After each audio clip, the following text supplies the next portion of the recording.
I'll let people move.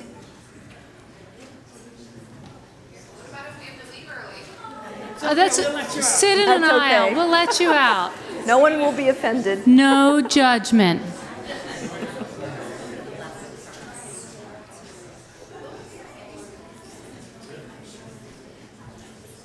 Well, welcome to everyone. Thank you so much for coming out this evening. My name is Margaret Van Steenwyck. I'm the head of Upper School. I know most of you, but not all of you, because I know we have some middle school parents here as well. Dr. Counsel is also here with us. I didn't say that right, Dr. Kinsella. Sorry. Before I introduce Suzanne Bogdan, I just want to take a couple minutes and I want to remind you of some important events coming up. We have Super Saturday on September 23rd, and it's in the updates, and we hope that you're looking out for that. It's going to be a really exciting event for us, and we look forward to including all of you in that. For upper school parents, our back-to-school night is the 27th on Wednesday, and we are also looking forward to seeing you, and again, links to that and information are in the update. And one more reminder that on October 11th, we have our Positive Education launch, and that is something that we really hope you all will attend. So I wanted to let you know about those events. Shane, is there anything I missed? No. Okay. All right, well, it gives me great pleasure to introduce Suzanne Bogdan, our school lawyer. Suzanne has been with us in the capacity as lawyer for about 20 years, and she knows us well as a school, and she really knows and respects our mission. She's a national speaker on legal issues in schools, and she is nationally renowned as one of the best education lawyers in the country. Additionally, Suzanne is a parent herself. She has 2 children, a son who just graduated from college, I have that right, and is now in the workforce, and a daughter who is a sophomore in college. Tonight, she's going to preview the topics that she will discuss in tomorrow's sessions with students. And I think you know the sessions are separated, so the middle school session is just middle school students, and then we have broken up the 9th and 10th graders into one session, and our juniors and seniors in another. Her presentation to all the students will address how to make good decisions surrounding some tough topics. Her message will be about taking responsibility and making responsible and informed choices. Good decision making, working through difficult situations, and figuring out good support are all part of what we have been talking about this year as in our launch for Positive Education. So it's a really wonderful tie-in for us. We really thank you for coming out tonight, because this represents a really important step in our partnership, working together for our students. And I know that Suzanne is just a powerful resource, and you will enjoy the presentation. So, Suzanne. Great. Okay. Thank you. Okay, so we're going to go through the topics. I'll let you know where we're separating them out. Questions are always welcome. We're recording this, so Shane, are you going to be the one that's going to? Okay, so if there are questions, Shane will zip around with the microphone so that the audience can hear your questions as well. So we'll just get started. Okay, and by the way, so my kids are embedded in this process, although they don't know it. I always love to tell them afterwards that I have used you as examples, and I will use them as examples for your children as well, so that where there are things that, whether it comes from case studies at other schools, we work with about 300 independent schools. We also have public schools, colleges, and universities as well, but all of our case studies and other information examples come from real things that have happened at other schools, so that it makes it a little bit more real. And I will tell them when it's something that involves my own students, where I think my own children, where I think it's a good message to them. And I'm going to tell you as well that I'm going to use one that I'm going to leave it up to the middle school parents as to whether you want me to include it with your children. So if you don't, I want you to speak up, okay? All right, so this, I will tell them, why am I here? And I'm telling you to talk to your children about the school's expectations and society's expectations as they get older, whether they're in middle school or they're now in upper school. The expectations of the responsibility and the decisions that they make changes, and they start to be held to a higher standard. So we're going to help them look through topical issues, and I think you guys know some of those issues, whether it's alcohol or sexting, sexual abuse, some of these types of things that can be sensitive topics. We deal with them in a way that is not too graphic or anything like that, but that leaves them with the understanding of the types of circumstances that other students have faced and the issues that they've had to deal with. Sometimes not thinking about it ahead of time puts them into a situation where if they could look back with 20/20 vision, they might have made a different decision. And that's really what our hope is here, is that we're going to help them to at least possibly think through something as they go through these, whether it's 1 year left with Shipley or it's even into college, some of the decisions that we hope will help them to stay out of trouble and to make good choices. Okay, so every scenario, as I said, is age-related and won't overwhelm your students, okay? All right, so what are the subject areas? We start with electronic communications, and so we talk about the fact that we know that the way that adults and students communicate with each other, or the adults communicate with the students today, is through electronic communications. I can't even get my own kids to call me on the cell phone unless I first text them and say, call me, okay? If I just call them, it goes directly to voicemail. And so that's a part of it. We talk about, what the reality of today's communications are. We also talk about the fact that there's a lot of social media activity that they engage in, and that even if they use disappearing apps, like Snapchat, for example, that even if it disappears on their phone, of course they know somebody else can screenshot it, but what they also probably don't realize is even though the school can't necessarily see the photo unless the screenshot is sent to the school, law enforcement, if it becomes a situation in which law enforcement needs to get involved, they can find it. They can get to whatever that photo is or that video is or that type of thing. So I want them to understand that there are times when actually law enforcement contacts schools to say something came over the internet that raises our concern of child porn or these types of things, and we're bringing it to your attention because either it came from a site that is owned by the school or over the school's internet or something like that. Sometimes they will obviously contact parents if it has come from your home. So those are the kinds of things that we let them know, that even though we might not be able to figure it out, you just need to know these things as you're thinking through, like, should I really send that? Okay, so as you can see, we move right into alcohol parties. And so we use a hypothetical that is, and I have to back up so I can read this myself for you guys, that's relevant in content and language for the different age groups, okay? For middle schools, the hypothetical raises drinking at an unsupervised party, some bullying and sexting that arises as a result of activities at the party, the potential consequences and other choices that the student could make. And I'll give you some samples in a second of what some of the slides look like. And then for the high school students, the hypotheticals are a little different, but they essentially include all of the above plus a sexual assault aspect, okay? Let me take a little sip of water, and I'm gonna ask you guys, again, if you have questions, certainly feel free to interrupt me. Okay. All right, so now I have a little video for you. This is for the kids too. Teens' brains are not fully developed until they are 25 years old. During this time of development, the young brain is undergoing major structural and functional changes. Exposing the brain to alcohol during this time can interrupt critical brain development.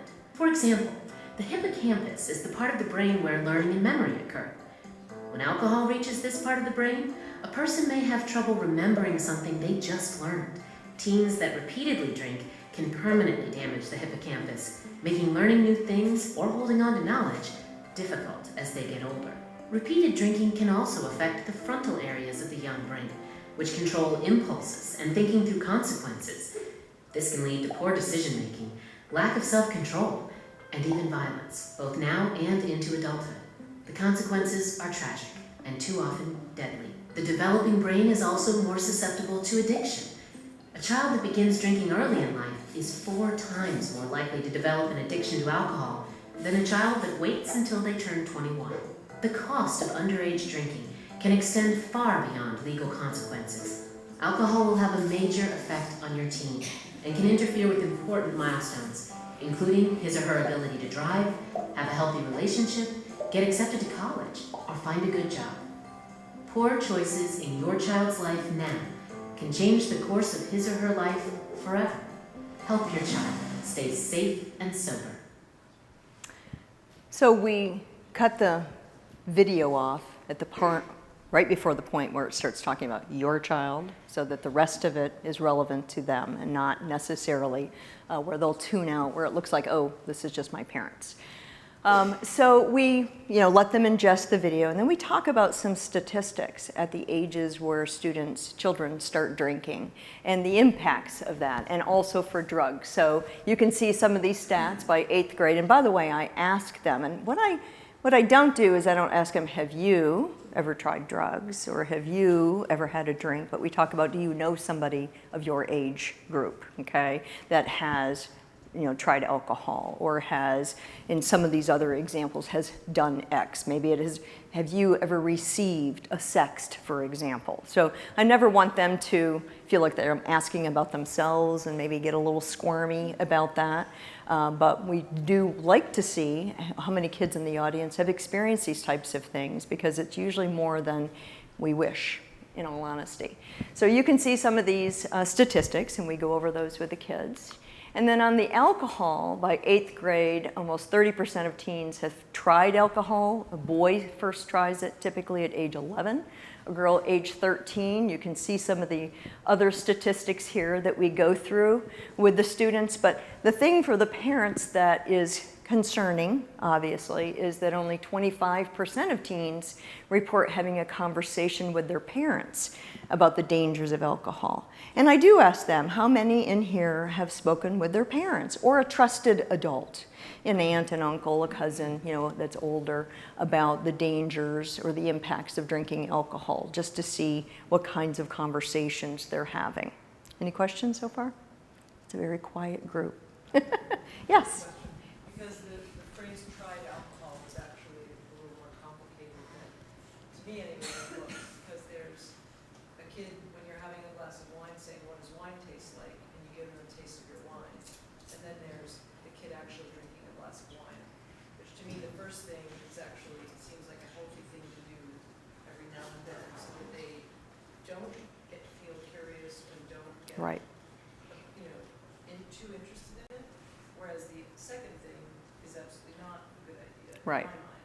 So what do you mean by tried alcohol? Well, and so the question is for the recording, is that there's a distinction that can be made and should be made between a student who has tried alcohol in the sense of, I've gone to Europe with my parents and had a glass of wine or had a sip of wine to see what it tastes like, or even at home, versus a student who is drinking alcohol and is doing more than a sip and something like that. We don't go into the heavy distinction there, but if a student was to ask the question, we would talk about those distinctions, and that there is a distinction, and especially if it is something where it is a limited circumstance like that, and an age appropriate is determined by your parents. Okay? All right. Yes? Are these statistics for the United States? Yes, they are. Yep. And I gave on this slide, and by the way, so all of the statistics are through there.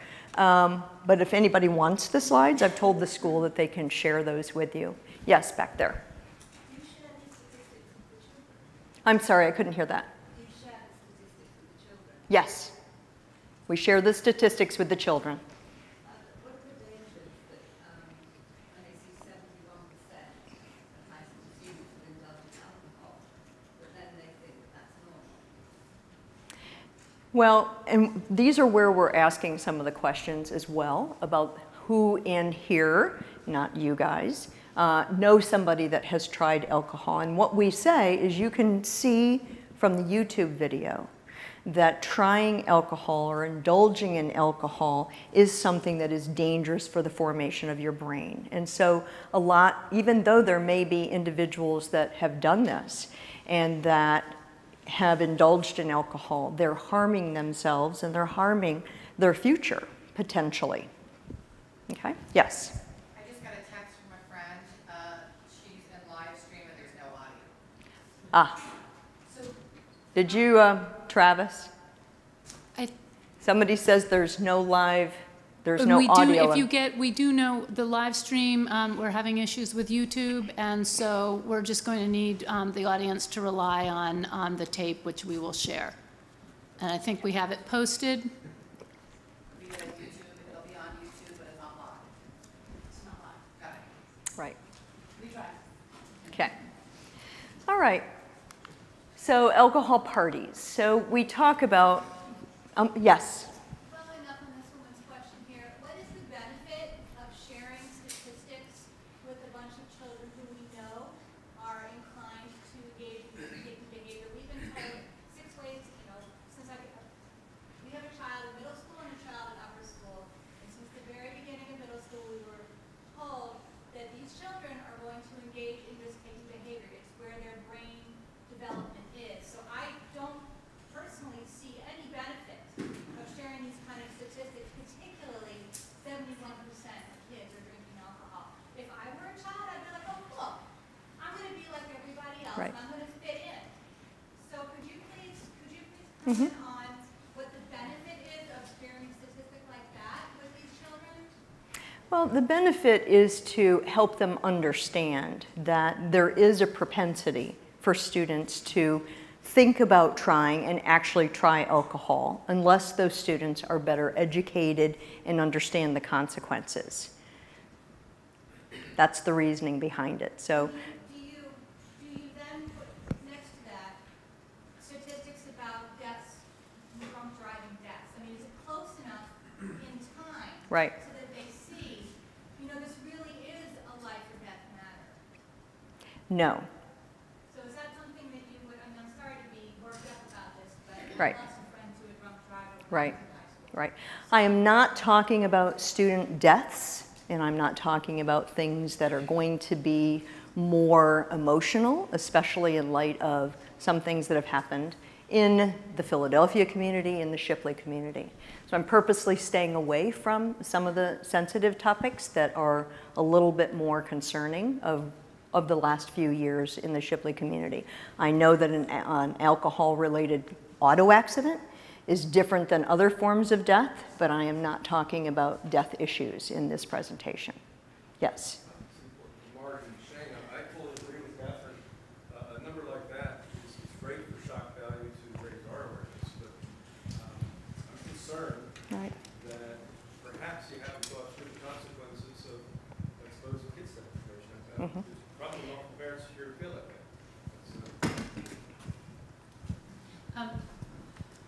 So I think we understand the concerns that are raised here. The presentation is really to raise awareness, and we will have follow-up with the students in advisory. I can tell you through our SEED curriculum that these particular issues, drunk driving and some of the other things that are raised, will really be things that we will get into.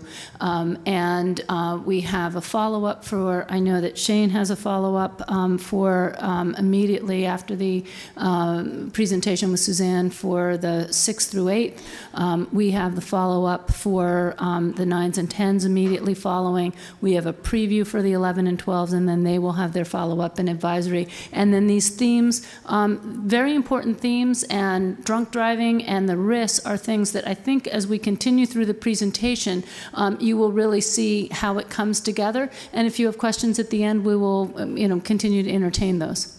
Okay. Great. All right. So then we talk about, with the students, the serious consequences that have occurred through students attending alcohol parties.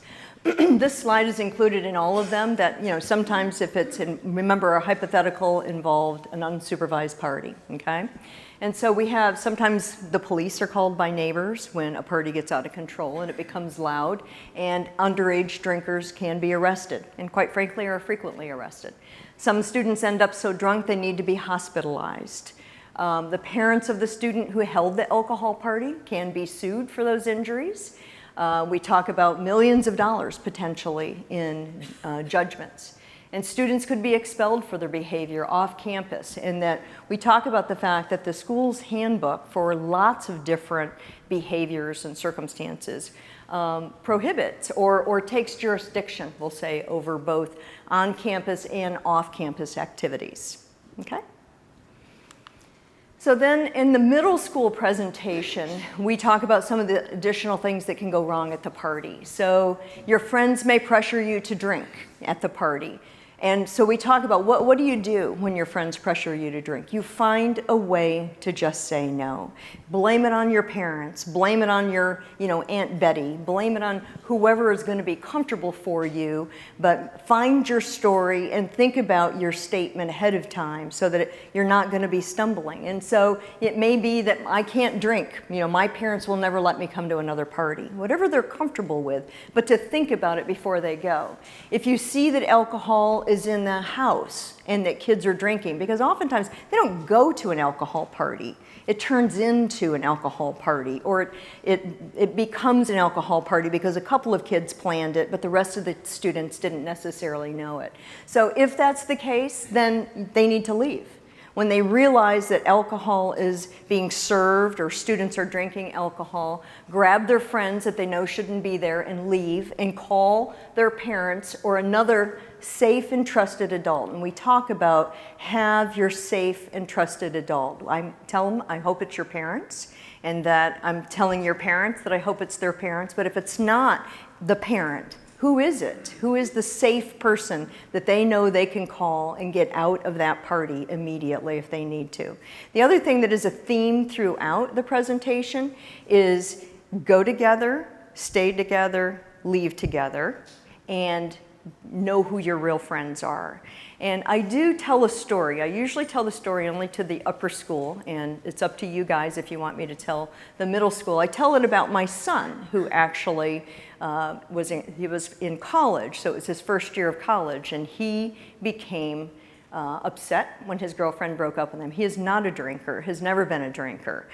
This day, he was hanging out with students that weren't his friends. They were upper school students, seniors in college. They didn't know him. They didn't have any relationship with him. They were drinking, and they asked him if he wanted something, and he started drinking. And like I said, he doesn't drink. And he ended up becoming so ill, so drunk, that he passed out. And the seniors in college left him. They left him in this room all alone. And it was his friends that came back to check on him that realized that he was in a bad situation, and they knew what had happened because they had seen him drinking alcohol, and they knew he didn't drink. They called 911 and they got him to the hospital, and he was okay. And when the dean of students talked to him, because that's what they don't call the parents, but they do call the student in and let them know what the consequences will be. And one of the things the dean of students said to him was, you need to know who your real friends are. And you need to make sure that not only you thank your real friends, but you help them out. You watch them out, and you guys all agree to stick together and to help each other out. So that's a story that I've told that you can see it does impact the kids. Now, sometimes the middle school parents would prefer I not tell the middle school children, and I'm fine with that. So if there's anybody in here that has a concern about me telling the middle school students that story, then please let me know before the end of the evening so that I will make sure that we don't tell them, okay? All right. Sharon? Oh, I thought you had a question. No, okay. Okay, so if you see someone is very ill, very drunk, unsafe, call for help. And this is the part about, I say to them, when you call your parents, they might initially be a little angry at the fact that you are in this situation. But they will get over that pretty quickly, and they'll be happy that you called them and you trusted in them and that you made the right decision, okay? Okay, so sample slide for the high school, pressure you to drink, same kind of thing, but we add now a piece about your date or your friend bails on you and you don't have a ride home. So if you've had anything to drink, don't drive. Don't take a ride with someone who's had anything to drink. Call a friend, your sibling, your safe person. An Uber, now, just so you guys know, quite frankly, you're not supposed to be riding in an Uber unless you're 18 years old or above, Uber or Lyft. If they're in the middle of a serious situation and they need a ride home, they're probably going to call an Uber, and you guys have probably authorized them to do so. I don't know if you have or not, but that's pretty common in today's independent schools. But the main message that we want to get to them is that you should not drive, nor should you ride with somebody that has been drinking.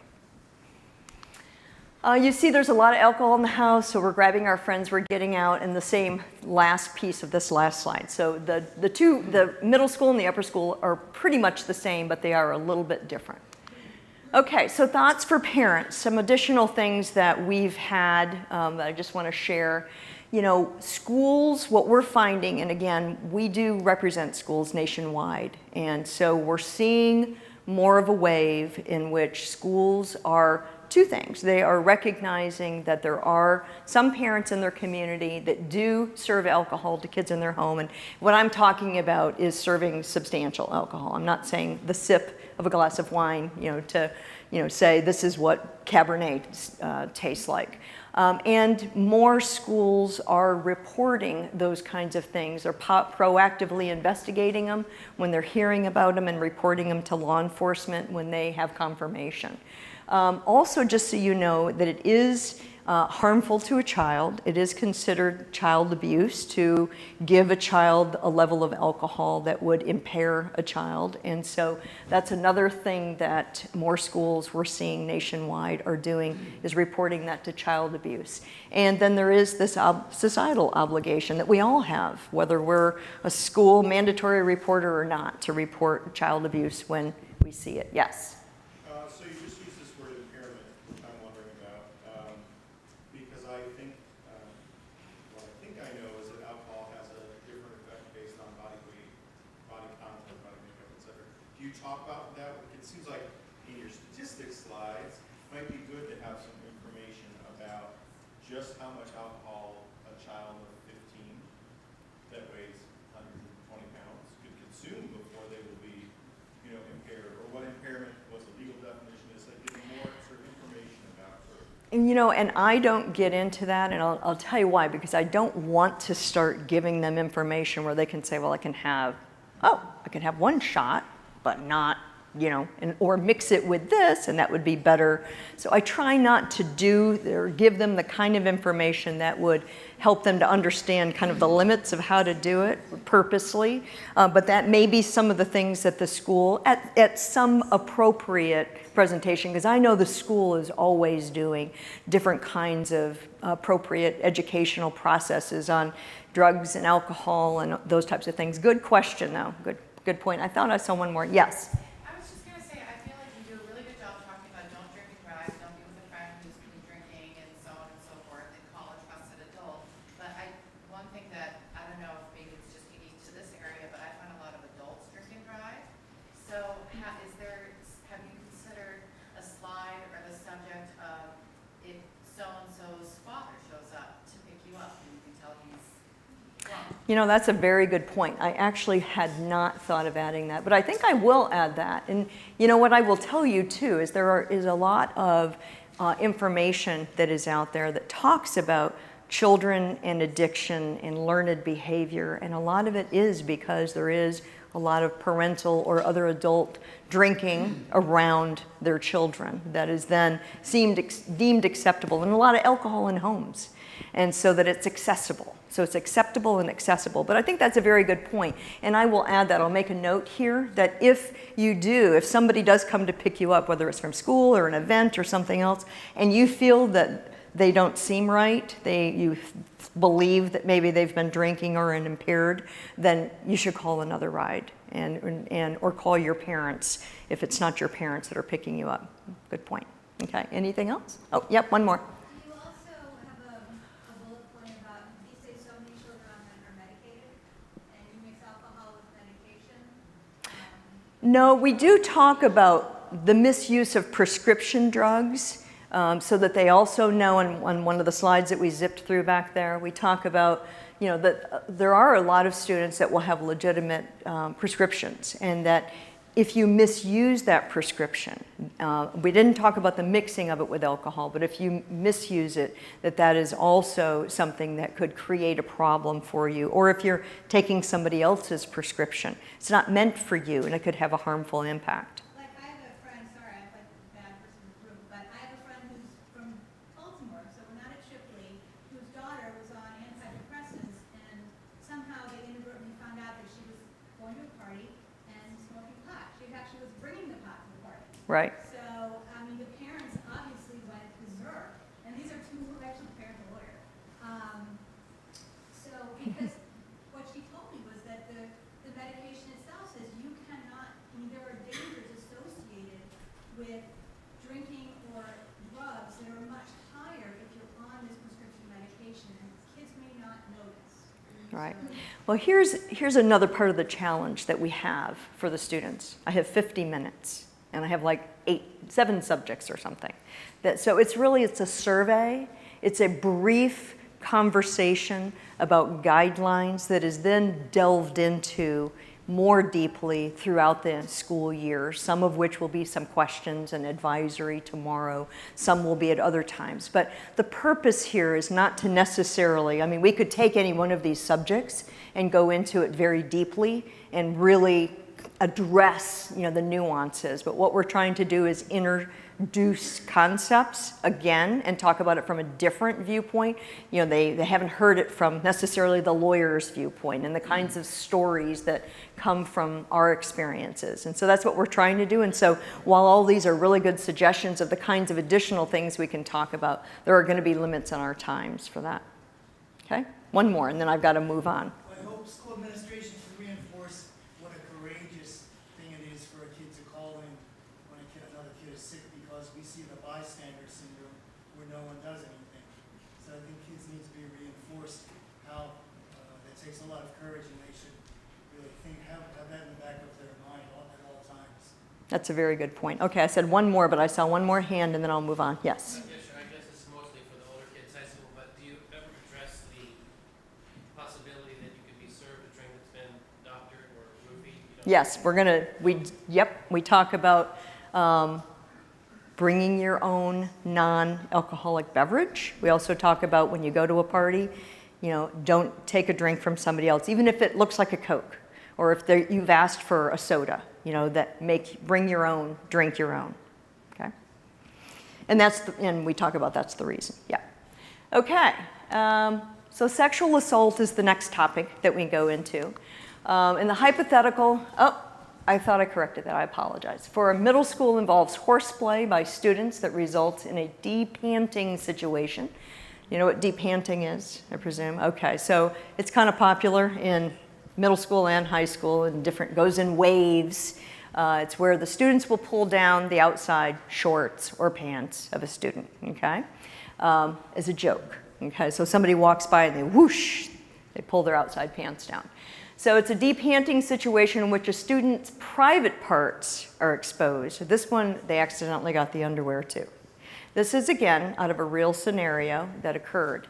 The victim student is highly embarrassed. The boys who pick on the victim, the boys also pick on the victim the next day. They punch him in the arm while joking about the depanting incident.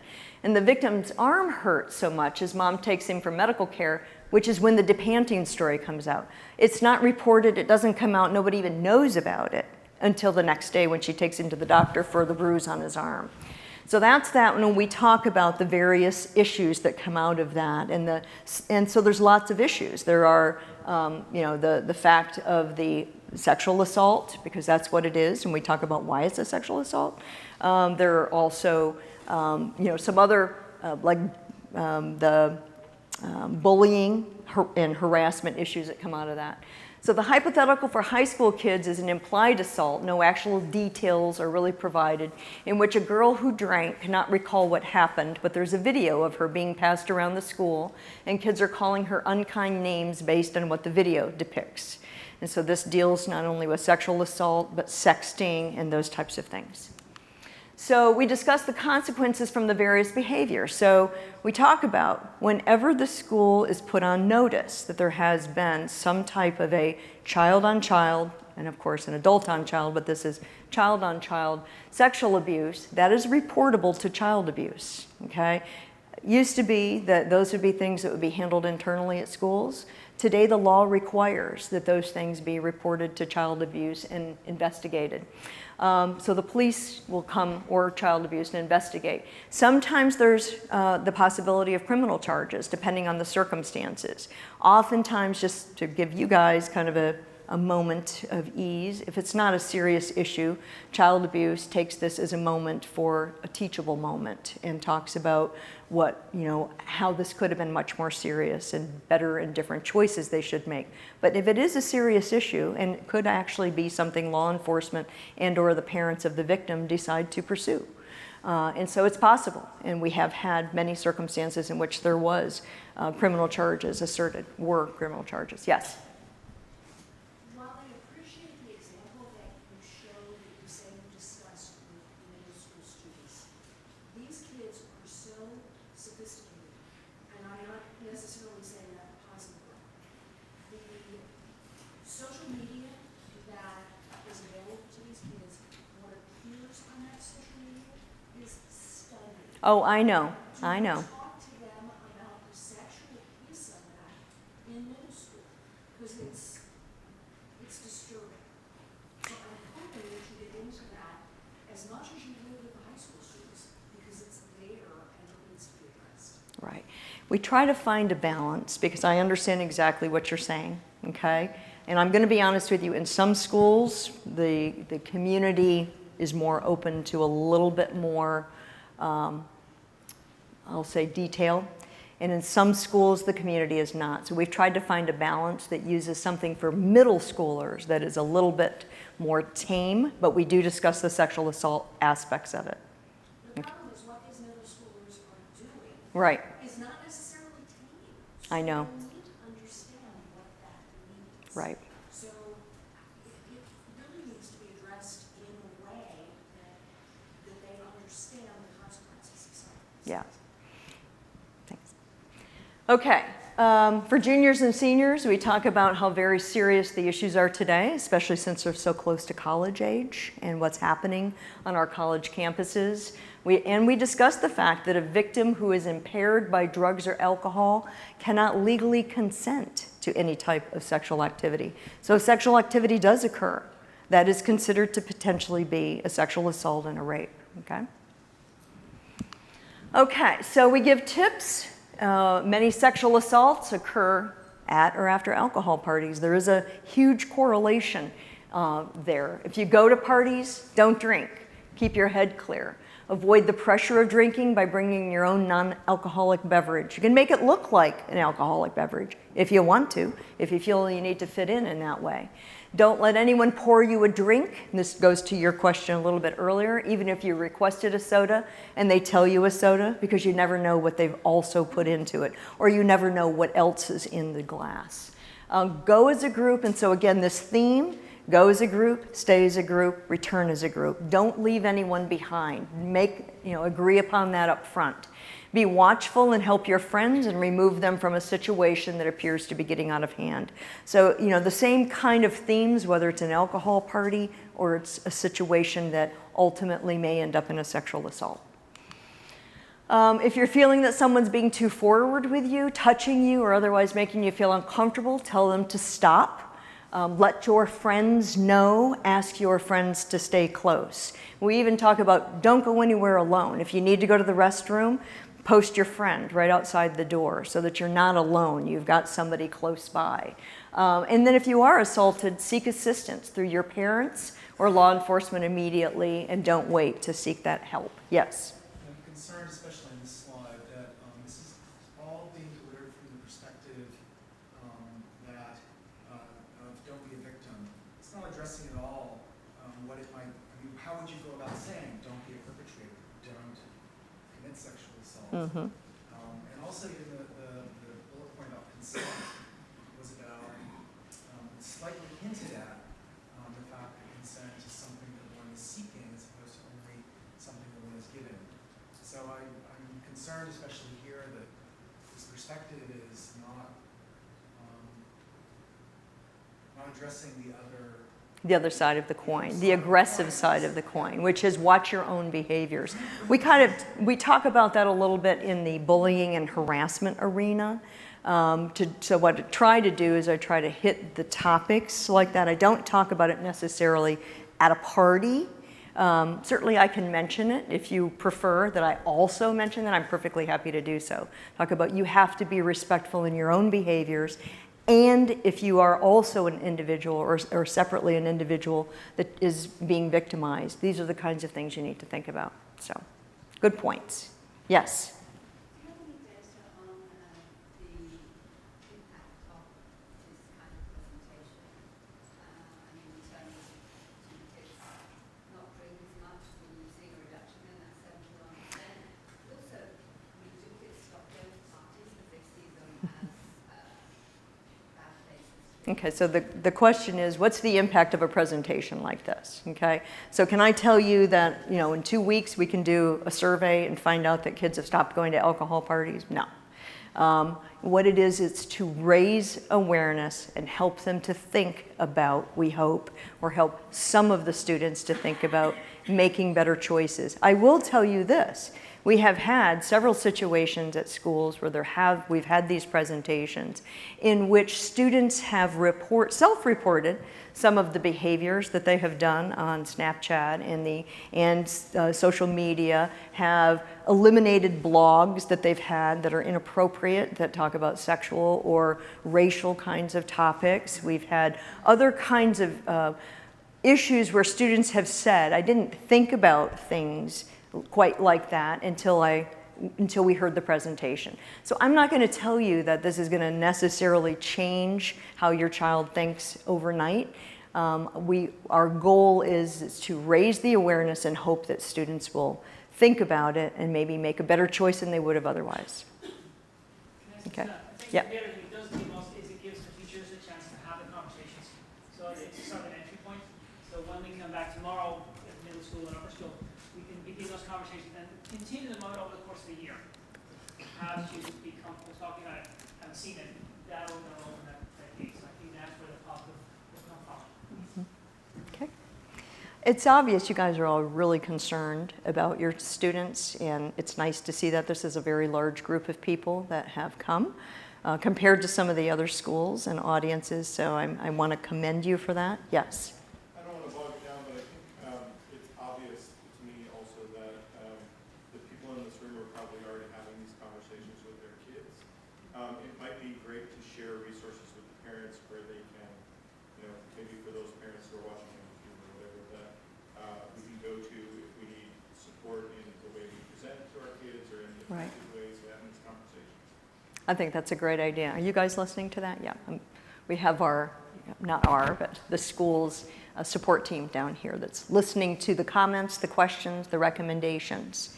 Okay?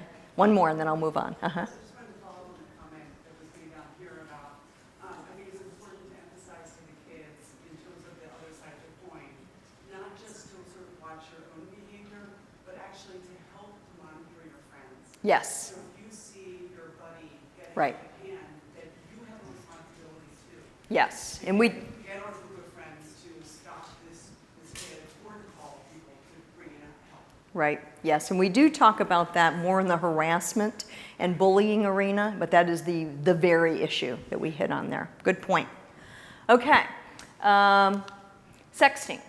So we talk about what sexting is, so that it's obviously when a minor sends an image, and when we say an image of another minor over the internet that depicts nudity, partial nudity, or lewd or sexual acts. It could be a video, it could be a photo, okay? It is a violation of law. It used to be considered child porn, and now they've called it sexting so that they're not having to put children on, you know, the sex offender list. But it is still something where it is a violation of law and will be prosecuted in an appropriate circumstance, okay? There are different levels of prosecution.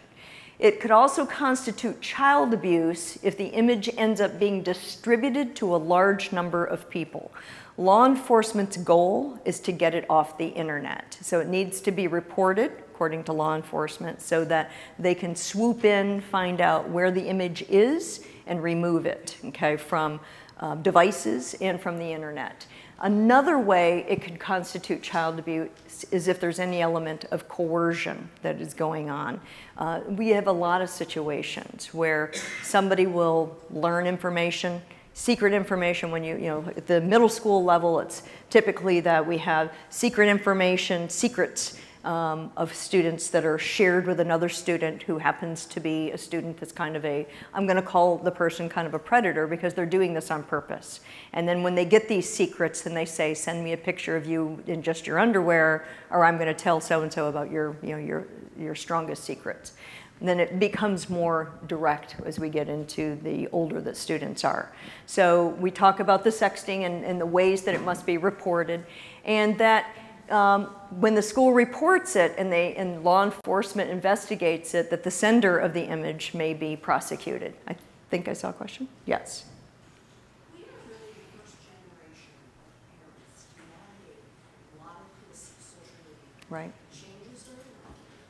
Do you also, when you talk to these kids, address not only sending pictures of another child, but sending pictures of us? Oh, of course. Yeah.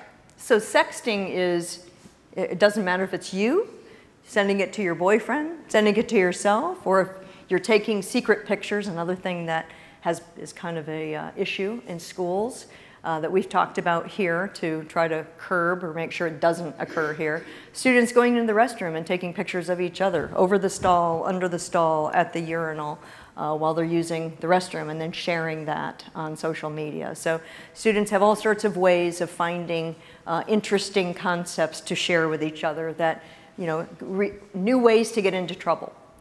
So bullying and harassment. So again, we use age-appropriate hypotheticals to discuss bullying. We discuss the school's policies and the fact that behavior that even occurs, whether it's on or off school premises, but even off school premises in the summer, okay, on holidays, spring break, it's still covered under the jurisdiction of the student handbook. And we also, again, talk about the fact that the school has the right and sometimes has the obligation to inspect anything, everything on the school's campus and electronics. And so, you know, if there's something that is being alleged to have occurred, they may need to look at the students' electronics to determine whether or not there's evidence of bullying or harassment or those types of things on there.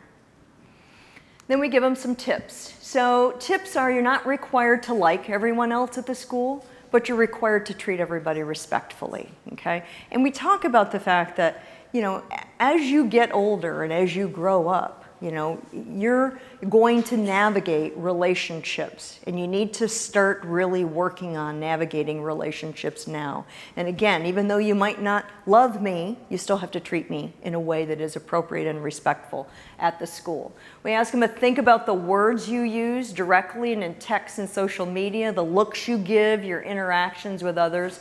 And we ask them to look and watch for signs that their own behavior is offensive. And then we talk about what are those signs, and get, you know, the audience to give several different examples of what those signs. Somebody might turn red. Somebody might get in a huff and walk away. They might tell you something, I don't agree with you, or don't call me that name, or whatever it is.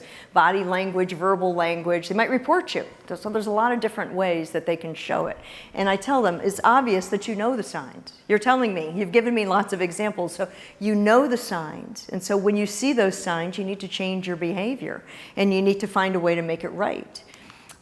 So we talk, and this kind of gets to the point that you mentioned a second ago, which is watch out for your friends too.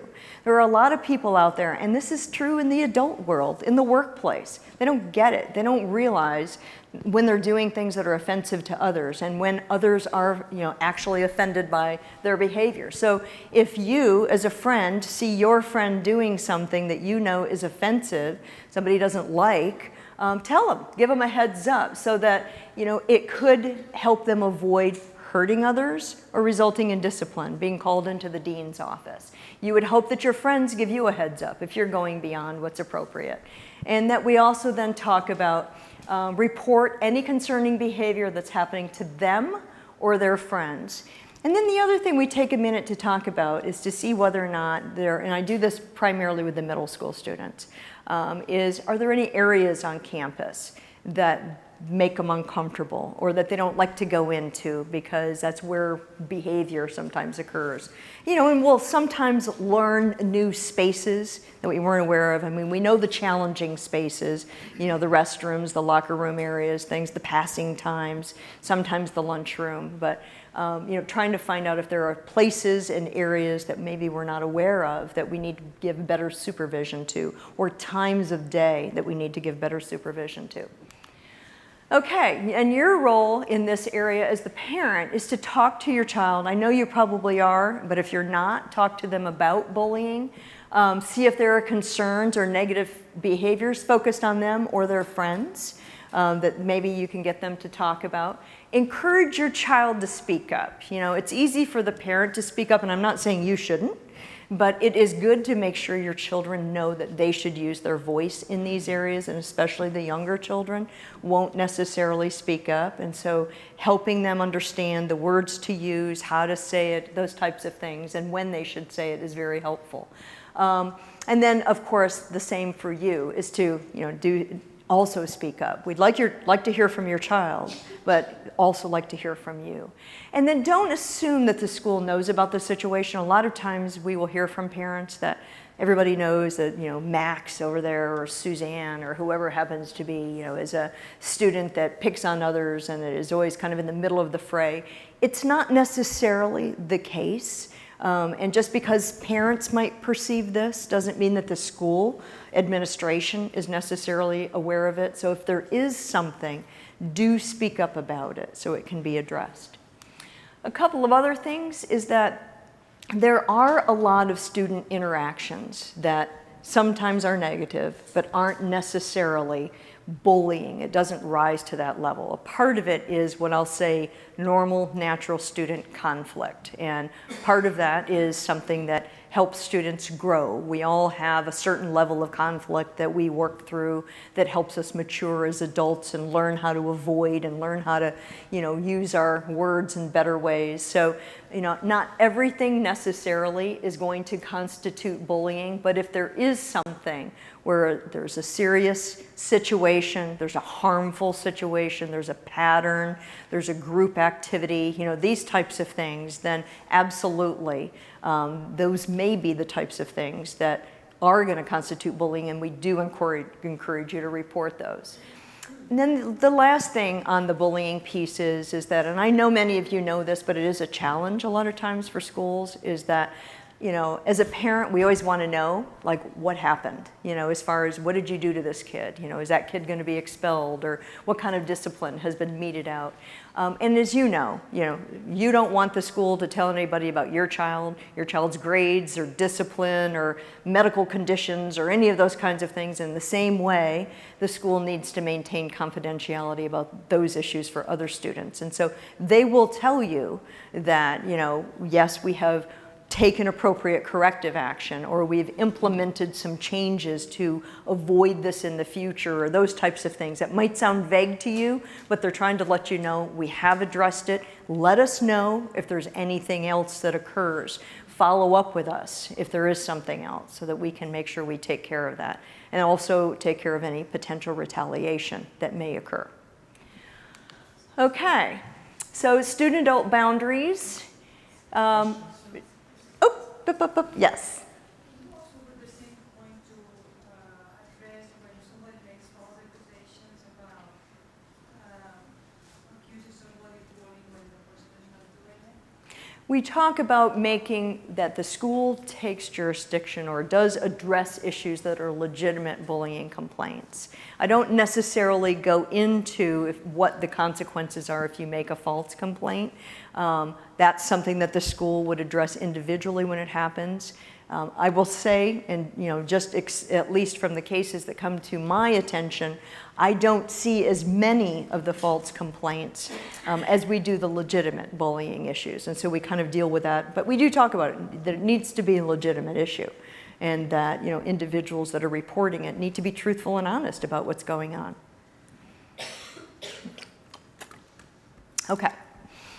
All right, so now changing subjects to student-adult boundaries. So every year I come to the school, sometimes more than once a year, and one of the things that they always want me to talk about, and I always want to talk about, is student-adult boundaries. I've been talking about these issues with NAIS and other national organizations for many, many, many years, probably since early 90s. And we have dealt with it here repeatedly so that the adults in this community understand the guidelines. Now, it's not to say that sometimes there's not mistakes and sometimes somebody isn't aware of how their interactions may be perceived. And so one of the things that I have said is that I think it's important for parents and the students to understand the student-adult boundary issue as well.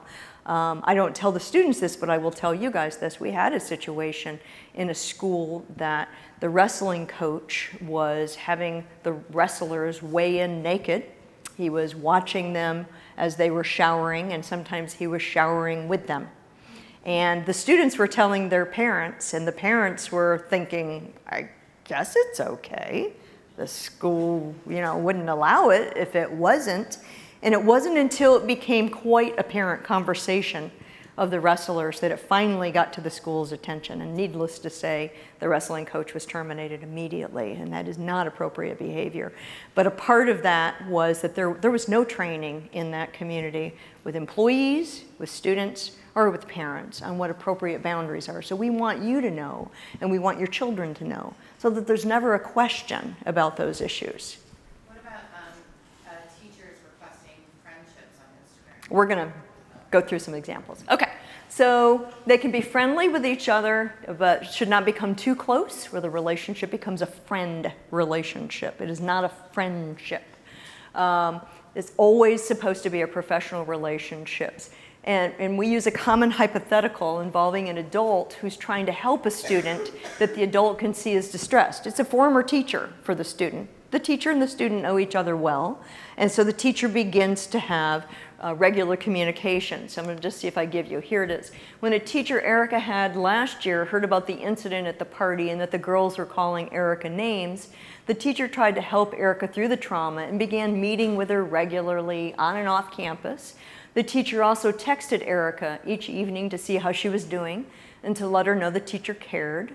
Erica appreciated that someone was being nice to her, and she felt that the teacher really helped her through the situation. And so what we have is a gradual increase in the way of communications on and off. And so I asked the students, and by the way, we don't say if the teacher is male or female, because quite honestly, it doesn't matter. Okay, whether they're male or female. But we ask the students whether or not there's anything concerning about anything in this scenario and see what comes out from their understanding. And then we talk about what the school's guidelines are so that they understand and are very clear that all employees are to interact appropriately and professionally. And we talk about whether it's the janitor or the head of school, all the way across the spectrum, that employees can be friendly, but have to maintain appropriate boundaries. And that means things like this. Employees are not to meet one-on-one with students off campus, okay? One-on-one is not visible and transparent, and it's not in an area where there are others that can see this interaction. That all on-campus interactions must be visible and transparent, okay? So if you're getting before-school help, the door needs to be open. You need to be in an area where people can see you when you're walking by the classroom, those types of things. Employees are not to be friends with students on social media or text or call students for non-school related activities. And all texts must be very limited. I'm going to tell you there is a very limited guideline for text, and that is, it has to be a legitimate school-related issue, something that requires an immediate communication with the student, never after 9 and never more than 5 in a day. So, examples. Everybody's at a field trip in Washington, D.C., we'll say, and we're supposed to be changing the location of where we're going to meet for dinner, okay? We need to send, and that would be a group text. And so that we also encourage that with the adults. Group text or copy a parent, include the parent, or include the AD if it's a coach or something like that. So that it's something that is school related. There shouldn't even be a happy birthday by text. There shouldn't be, I'm sorry that you felt sad at the end of the school day because you did poorly on a test. That's personal. So if you are seeing or hearing about personal text with adults at school and your child, that's something that needs to be reported. And so, we ask them to report it to a trusted parent, his or her parent, a trusted teacher. We hope the parents are trusted, right? A guidance counselor, or dean of students, or the head of school, okay? And then here, your role, talk to your children about any adults on campus with whom the child has especially close relationships. I, as a parent, did the same thing. My daughter was very much into art. When she starts talking about Barbara, I'm like, who is Barbara? I'm thinking of a kid named Barbara. And I realized she's talking about the art teacher. I said, you call her Barbara? I said, why don't you call her Mrs. Smith? Okay, those are the kinds of things you should be asking about. Students, it's a slippery slope when we start calling the teachers by their first name, in all honesty. Yes? So, I guess the doubt that I'm having about this is that these are mentorship relationships. Right. And there are many ways in which you want the child to be able to trust his or her mentors and teachers. And some of the way this is presented is kind of saying, like, any teacher, any staff person could be a predator. And I don't... Well, we don't say it that way. It kind of feels like, Right. wait, I don't want my kid to go into school feeling like every teacher might be some kind of predator. No, and what we tell them, and we say that exactly, that we're not saying that everybody in the room or everybody in the school is potentially a predator for you or toward anyone else, but that you need to have your own antennas up about how adults are interacting with you and your friends, and to ensure that that interaction is appropriate interaction. And if you're feeling creeped out, if you're feeling, in fact, I think I used that language with you guys, I'm not sure if I did, but if you're feeling creeped out or a little uncomfortable about how an adult may be speaking with you, or how you're hearing your friend talk about how an adult is interacting with them, those are the kinds of things you should have your antennas up to talk to your parents or a trusted teacher or somebody about, just to make sure that the relationship is an appropriate relationship. Yep. Yes? Some of the kids become very close with their coaches, the sports coaches, and I think I'm echoing what you're saying. And the kids want the close relationships. And I've had this conversation with my daughter that it's not appropriate to consider there's a power relationship that they don't understand and they're too young to understand. Right.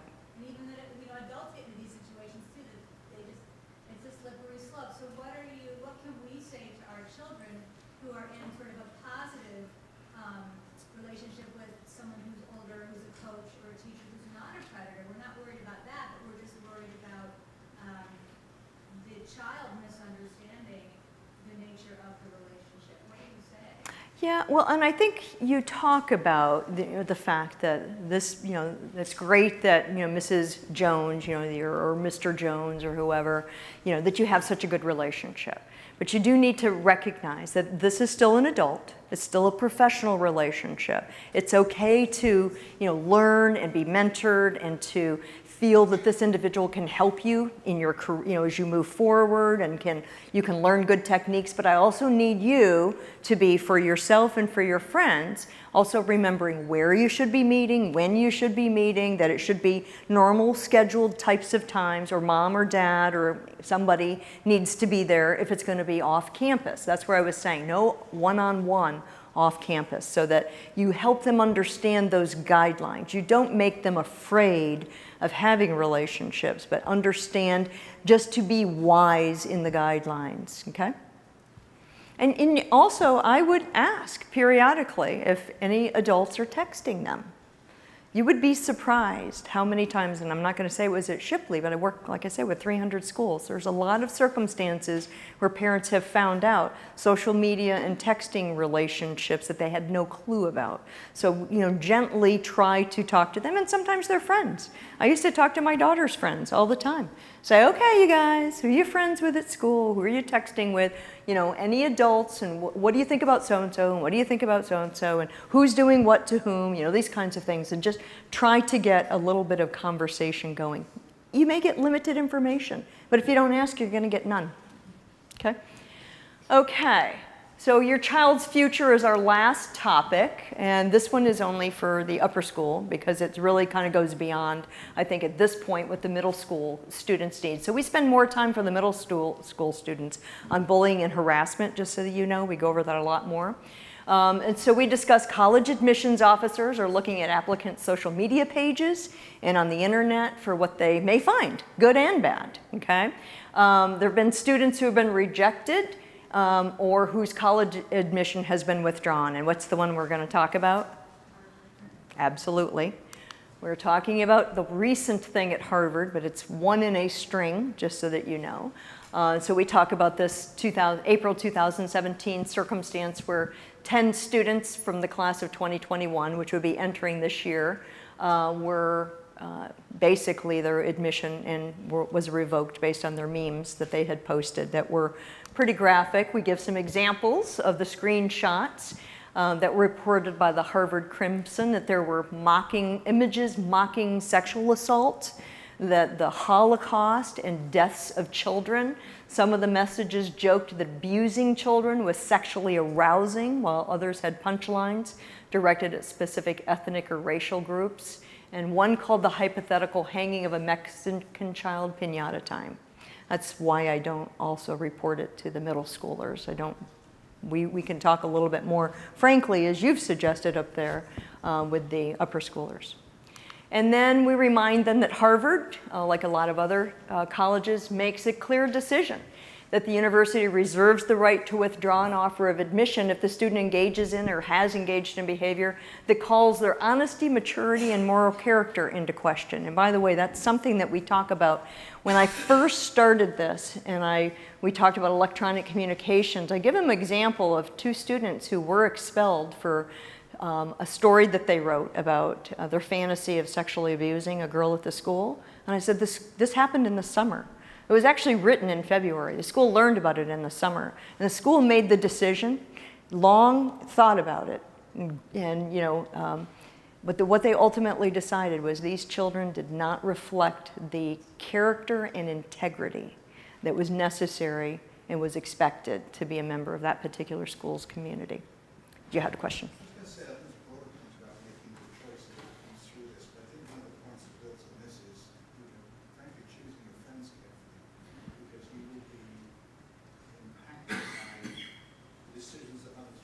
Yeah, that's a very good point. That's a very good. Are you going to join me tomorrow? No. You've got a couple of good points. Okay, and then we talk about a couple other issues, criminal background and employment issues. And we talk about the fact that what they do today, some of the things that we had talked about in here, whether it was sexting or sexual abuse or alcohol parties, may stay with them forever and possibly impede their chances at a good career or some professions. We talk about the fact of, I ask them some questions. Have you ever downloaded a pirated song or a pirated video? You know that these are things that you should have paid for and you got for free. And what's that called? That's called theft, okay? And so we pull that out of them. And then we talk about anybody in here want to work for the Secret Service, FBI, CIA? You want to be in high-level military? Do you want to work high-level in the government? Be a judge? We talk about all these things, and I say, and you know what's common about all those professions? They have to take a polygraph, a very detailed polygraph. And one of the things that the polygraph examiner, who happens there's 500 in the entire United States at this very top level, happens to be a friend of mine, one of them, and they ask about every little thing that you can imagine dealing with theft, even when you were young, like giving a free dessert to somebody when you worked in the, whatever, Denny's or something, to pirated songs, smoking marijuana, once, twice, whatever else you've tried, and these kinds of things, and they could actually eliminate you from consideration for certain jobs. And so if that's something that you have in mind, or the Naval Academy or something like that, think seriously about what you're doing today that could impact that for the future. And then we talk about what employers look at. And I tell them that we actually have had several employers that have looked at a student's high school records and learned that it wasn't the character of individual that they wanted for their employment. And that's it. So we packed a lot in 50 minutes, and you guys have been an awesome audience. Yes? One quick question going back to the alcohol. And I know that this tomorrow is really through the student's lens, but as a parent, liability-wise, how can I possibly allow kids or students to bring their own bottles or drinks to a party at my house? Because that's normally, from what I'm hearing, how stuff gets in. Right. Aren't I then liable? Oh, maybe you don't want to, if you're going to be there, and see, this is part of the problem, is that a lot of times, in all honesty, the kids go to the parties and they're in the basement. We don't even have basements in Florida, but they go to the basement and that's where the party is and the adults are not. And so those are the kinds of things. But you're right. If I'm having a party, if I'm the parent of a student having a party, I'm going to be there. I'm going to be in the middle of everything that's happening. I don't care if it embarrasses my child, okay? I am here to stay. And so if you're that kind of parent, you're right. I wouldn't allow a child to bring a bottle of something looks like water. I don't know what everything smells like. And so I would say from a liability perspective, absolutely. I wouldn't allow a child to bring anything, but you're going to also be the kind of parent that's going to be there. So if it, well, bring your own drink. So if the parent is there, okay, and the parent says, and I'll say that, if the parent is there supervising this party, they may not let you bring a drink in with you. And you know what? That parent is probably going to be there throughout the term of that party and is going to be supervising. So you're not going to be at an alcohol party. Okay? Yes?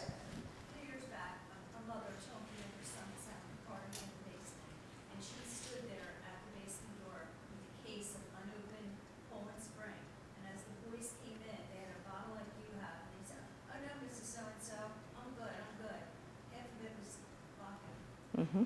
And so I have no problem with me saying to them, you know what, you may go to a party at somebody's house. And I've told you to bring your own drink if you're not sure what's going to be served because you don't know who's supervising that party. You may find that parents are not going to let you bring those drinks in. And that's because those parents are going to be watchful and supervising. And they're going to know that whatever is served to you there, they're going to be aware of it and it's not going to have alcohol in it. Okay? So that's perfectly fine. Yes? Do you ever address the fact that a lot of the seniors turn 18 during their school year and what changes for them when they turn 18? Yes. As far legally and... We talk about it in a couple of different ways. We talk about in sexting, if you're a minor and you send an image of a minor student that depicts nudity or partial nudity, that's a sext. And then I say to them, what if the student is over the age of 18? What happens then? Is it the same standard? And most of the kids know that, wait a minute, now they're an adult. I go, you're right, because when they turn 18, they're an adult. So what is it now? And so little by little, we'll get somebody that will say, child porn, and I'll say, that's right. And that's a much more serious offense.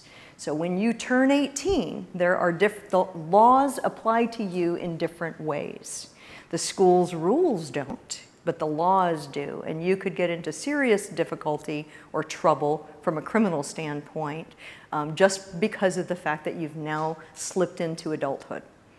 Okay, very good question. Yes? That's another sexting question. So a lot of middle school and high school age girls are posting pictures of themselves in very revealing clothing or pictures that feature their body parts in sexualized ways. So Right. how are you getting at, it's a very gray area, and I know from talking to my child that, you know, there's a whole sort of empowerment aspect of it. There's a whole empowerment argument, which in some ways I agree with, in some ways I don't. But I guess in these discussions with the students, how are you even defining with them what is and isn't an appropriate image of a body? Well, I'm not necessarily defining that for them, okay? And the reason is that you've kind of touched on the fact there are some gray areas here, and one of the things that we know is a gray area, or at least is a area of heightened concern, is what I'll call the blame the victim kind of thing. This comes up in sexual assault all the time, especially on college campuses where the questions become, how did she act? What was she doing? What was she wearing? And these types of things. And so it turns into, instead of looking at what really happened as far as the perpetration of the offense, it looks at what the victim did to invite it. So I don't get into that in this, but I know that those are things that as the school talks throughout the rest of the year and those kinds of things, that the school does address various types of things. We'll talk about in sexting, you know, what sexting is, but I'm not gonna talk about how, other than to say you're responsible for your own image, okay, and what's appropriate and what's not appropriate, okay? Yes, I saw one back there, and then you. As you go through the material that people are going to go through. I'm sorry, can't quite hear you. As you go through this, there's lots of messages you're leaving with people. As you put your final slide up and you're trying to get people to remember, what are your final messages? Questions.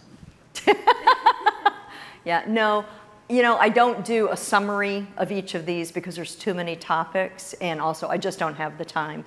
By the time we get through these topics, and we do it fairly quickly, getting a little bit of audience participation as we're going to kind of get things to sink in, we don't have a lot of time at the end to kind of go back through and to summarize. And so, you know, we throughout try to give messages, and then right afterwards, the students are, either right after or right before, the students have been in advisory, but there's going to be continued discussions. Every one of the faculty members have had the opportunity to, and many have, reviewed the slides. And so and many of them gave comments and suggested changes, tweaks, these kinds of things. And we'll be prepared to have follow-up discussions, you know, as the issues come up and those types of things. So as well as the structured teaching and training that they're going to be doing throughout the year. So this is just a piece of a larger conversation. Okay, and then I saw one more. So with regards to sexting, the repercussions were pretty clearly alluded to with regards to the individual who sends the text. What repercussions exist for the individual who receives the text? Let's say, for example, let's take the most innocent scenario in which it was unsolicited. So let's say it's unsolicited, you receive a text. It doesn't particularly bother you. It's not, you don't find it offensive and whatever. It's okay, whatever. So-and-so sent me a text and there it is, done, and move on. And it's of no consequence, plus or minus to it. Nonetheless, do you as the recipient of this text bear any legal responsibility? Okay, so that's a good question from a parental standpoint. And I will tell you, I also, if it comes up, I would address it this way. So first of all, I'll let you know that if the recipient, you know, has received one or two sex, okay? I mean, if they have 45 on their phone, or they've got 150, you know, on various hidden apps, that's different. They've got a couple, they are an innocent bystander, so to speak, a recipient. Law enforcement does not prosecute that, just so you know. And so, but they will ask them to clean their phone. When they say they don't prosecute, when you say they don't prosecute, does that mean that they simply choose not to prosecute, but in theory they The law would say that they don't, yeah. There's no grounds, there's no... For that, for just the innocent recipient, that's right. If the innocent recipient now sends it to 6 people, that's no longer an innocent recipient. So the other side of the coin is too, what I say to the students, if they say, well, wait a minute, I mean, what if I got something? I didn't ask for it, I didn't want it. I say, you know what, if I'm you, I will delete it. I want to be, if it's me, I want to be the type of person that if there's ever a question about my character, my behavior, my actions, and for some reason the school has to look at my phone or my parents look at my phone, I want them to know that there's nothing on there. And so that if you get something like that, delete it, okay? Now, if you get 50 of them, report it, okay? So the distinction there. But from a law enforcement standpoint, they don't prosecute that innocent receiver. Okay, one more, yep. In both the bullying situation as well as the inappropriate teacher situation, you advise students to come forward and to let people know, but there are obvious risks that they know if they do come forward about what other bullies can do or whatever else. Do you address that? We do a little bit to talk about the concept of, I know it is hard to, you don't want to be a snitch in some cases. You don't want to be retaliated against for reporting things. And then we talk about kind of the other side of the coin, whether it's them or somebody else, that if the bully is allowed to continue to engage in this behavior, then many people will probably be injured or may be hurt by this. And so that it's everybody's responsibility in the way that even anonymously could result in there being a report about the situation. So if it's you or you're seeing a friend being hurt, that do you want to permit your friend to be hurt and this bully to continue to engage in that behavior? That's not snitching. That's taking appropriate, respectful action to help resolve the situation, and that I encourage them to do that. And if they want to do it anonymously, that's okay, but they need to give enough information, and we talk about what that means, so the school can look into the circumstances, like where did it happen, who was involved, what time of day, what exactly occurred, what were the words used, these types of things. Okay, and do you guys address, yeah, they address those issues as well. All right, I think we have exhausted you. Thank you very much. I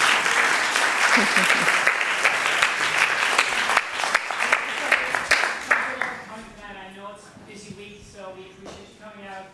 We will be having conversations with your children tomorrow. I encourage you over dinner tomorrow night and ongoing to have these conversations. Also, come back to Mary and myself or to the advisors, or Sharon, the advisors, the deans, or Steve. If you have other questions or topics or ideas, one of the questions we ask the advisors to ask the students tomorrow is, what more information do you need to hear? What are some things that you still need to hear about so that we can continue these conversations?